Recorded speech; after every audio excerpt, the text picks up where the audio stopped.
It is wise to fear the power of the ancients. So today, I'm going to show you how to play the KANNA God in Dota 2 Ability Arena, as well as going through some of the good spells that you should prioritize when you pick this god. So first, let's go through what KANNA's ability actually is. Prey on the Weak, selected hero gains 9 attack speed for each ally summon, and summons gain half of this value. You will not lose attack speed if any of the summons die. So what this means is that the hero that you give this ability to will get a lot of attack speed, especially since you're KANNA and you're going to be picking all of the summon skills. And then it also gives your summons attack speed. So if you gave it to a hero that had, let's say, Treants or the Spirit Bear or any other summon ability, it would also give half of the attack speed bonus to all of the summons. So there's two ways to use this ability. Either give it on a super carry hero that has a lot of plus damage and give it a lot of attack speed just with this ability, or you can give it to a summoner that has a lot of supers or Gaben summon skills and then give the summons a lot of attack speed. So what are the spells that you want to prioritize when you pick KANNA? So let's take a look at the spells here. Of course, we want to take a look at the summons. Vampiric Spirit is one of the best summon skills, but you also want to get Treants because, you know, it gives a lot of summons, which will enable this KANNA ability.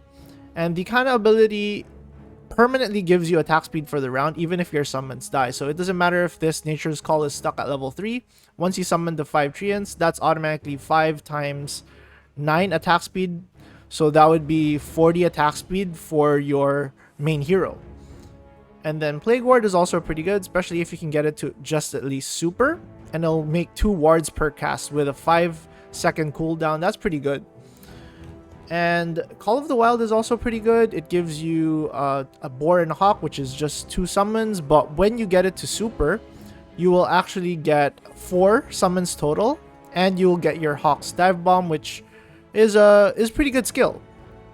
But if you manage to get Gaben, it will also get you a Dominated Ancient Creep and more Hawks, so even more attack speed. Wolves are pretty good too, even though you only get 2 wolves. Supers give you 4 wolves, but wolves in general do a lot of damage. Spirit Bear is also pretty good, but just having the 1, 2, or 3 level is not that great. You really want it to be at least super or Gaben so that your bear actually does damage. And Chaotic Offering is pretty good, even if you just get level 1 to 3 Chaotic Offering. No need to go for the super or Gaben unless nobody else in the game is taking this particular skill. Other summon skills that are adjacent to this but are not really under summons is Flesh Golem. So Flesh Golem does nothing for level 1 to 3, but when you get it to super, you will actually be able to spawn zombies every attack. So that's really good on a fast attack speed hero that just keeps summoning golems and keeps getting even more attack speed. So if the Flesh Golem is uncontested, even just getting it to super is really good. But a lot of the games, people always take Flesh Golem, so I usually don't try to go for this unless, you know, it's the opportunity presents itself very early. The other summon skills here, that is Shapeshift and Feral Impulse. Feral Impulse is so not that great of a skill. You can opt to skip it most of the time. Shapeshift is not bad if you're able to get a high level Spirit Bear and you just want to buff the bear. Or if you get good level of wolves, then you just want to buff the wolves, then it's a good choice to pick Shapeshift. Otherwise, I would suggest skipping Shapeshift.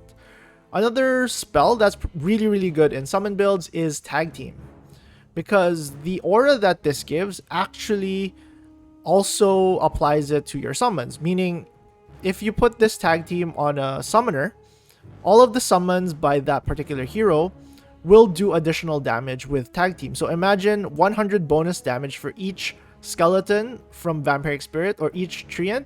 That will do a lot of damage. And if you get this into super, increases its duration by 5 and even more bonus damage. Amazing spell.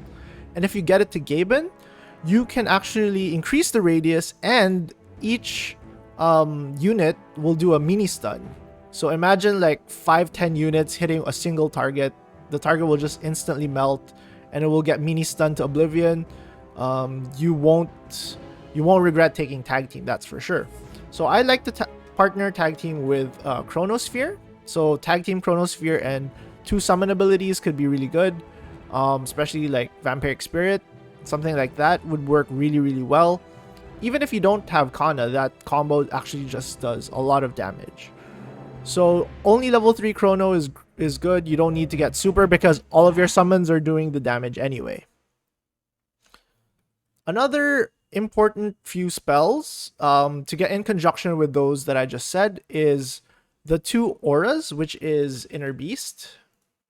Inner Beast grants attack speed to all of your summons, which is amazing. Giving them Vlad's aura or Wraith Pact aura is even more incredible if you're able to do that. And Lunar Blessing is also amazing as an aura, just to support all of your summons, because this gives 40 bonus damage at level 3 to all of your summons. So that's just like getting a level 2 tag team, but it's applied to all of your summons regardless on which hero has the summon on. And lastly, some really good spells are the healing spells that are AoE, which is Hand of Gaben. So it heals all of your heroes, and also heals all the units under your particular hero's control. So if you put this on a summoner, it'll heal your bears, it'll heal your treants, or it'll heal your wolves. So this is a really good spell. Leech Seed is also pretty good. Usually it's uncontested, so you can get it to level 6 or level 9, and it will do a lot of healing for your team. Death Pulse is also another spell that's really good because it heals in a radius. So even if you have like a lot of summons, it will heal all of the summons and generate the pulse for all of them. And especially if you get the Gaiman version, which bounces on all of the targets, that's an amazing spell. Mist Coil is also very good and very underrated. Almost a lot of the games that I play, this is uncontested, and all you need is to get it to at least super, and it'll hit 1000 AoE, and it doesn't hurt your caster. So it's just an amazing 260 heal for 1000 AoE, meaning it heals all of your creeps, all of your summons, everything. It's an amazing spell. Luminosity is another pretty good spell. If you give this to your main carry, and which has the Prey on Weak attack speed, every 3 attacks it will heal. It will crit and heal. So just imagine your main character just healing all of your creeps because you're doing a lot of damage and you're doing it at a very fast rate. So this is a really good AoE heal. So some of the heals that are not that great are these single target ones.